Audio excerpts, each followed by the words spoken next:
Hello, সবাই কেমন আছেন? নিশ্চয়ই ভালো আছেন।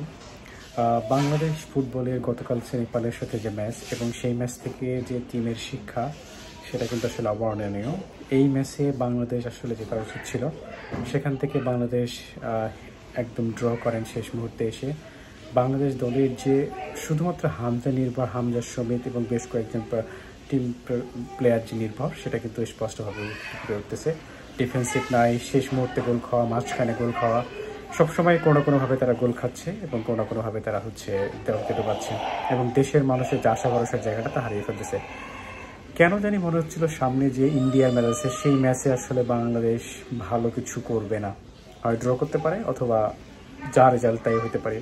জিতবে এটা আসলে এই টিমের উপরে কনফিডেন্স রাখা খুব কষ্টকর, কারণ হামজা ইনজুরিতে পড়ছে, এরপরে আরও বেশ কয়েকজন প্লেয়ার ইনজুরিতে আছেন এবং ফাহমিদুল নাই, ঠিক আছে। এই যে প্লেয়ারগুলো নাই, ইনজুরিতে পড়ছেন, এইগুলোর কারণেও কিন্তু বাংলাদেশ অনেকটা দুর্বল হয়ে গেছে।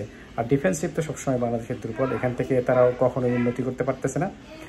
অন্যদিকে কেন জানি মনে হচ্ছে কিউবা মিসেলকে তারা আসলে দলে এভাবে চাচ্ছে না এবং কিউবা মিসেলকে কেন জানি বল পাস দেওয়া থেকে শুরু করে সব কিছু থেকে একটু দূরে রাখার চেষ্টা করতেছেন সবাই মিলে। যদিও তাকে অন্যভাবে উপস্থাপন করতেছে সে এখনও ফিট না বা দলের জন্য প্রস্তুত না, আমার কাছে কেন জানি মনে হচ্ছে তাকে সবাই মিলে একটা যে ব্যাকফুটে ফেলানোর চেষ্টা করা হচ্ছে।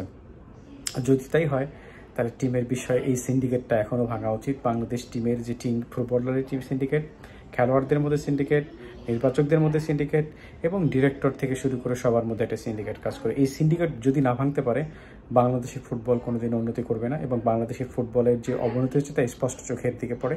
শুধুমাত্র হামজা এসে দেশে একটা ভাইব তৈরি করা, করে দেশের ফুটবল পরিস্থিতি চেঞ্জ করার চেষ্টা করাটা আসলে কোনোভাবেই সেটা ভালো দেখাবে না। অন্যদিকে কোচকে যদি পরিবর্তন না করা হয় এবং কোচকে পরিবর্তন না করলে তাহলে কিন্তু এই স্ট্র্যাটেজিগুলো পরিবর্তন হবে না।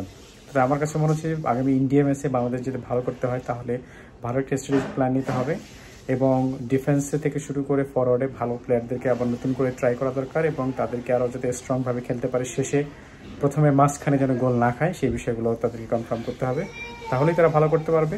আদারওয়াইজ বাংলাদেশ ইন্ডিয়ার সাথে ভালো করতে পারবে না। সিন্ডিকেট ভাঙতে হবে, বাংলাদেশ ফুটবল উদ্ধার করতে হবে, বাংলাদেশ ফুটবল পরীক্ষা করতে হবে। ধন্যবাদ সবাইকে।